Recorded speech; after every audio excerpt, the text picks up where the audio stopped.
You ask Tiger to solve. This deals with linear equations with one unknown. The final result is x equals 13/9. Let's solve it step by step. Simplify the expression. Break up the fraction. Find the greatest common factor of the numerator and denominator. Factor out and cancel the greatest common factor. Simplify the fraction. Group all constants on the right side of the equation. Add 13 to both sides. Group like terms. Simplify the arithmetic.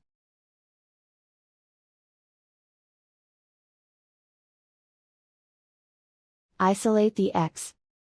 Divide both sides by 9. Simplify the fraction.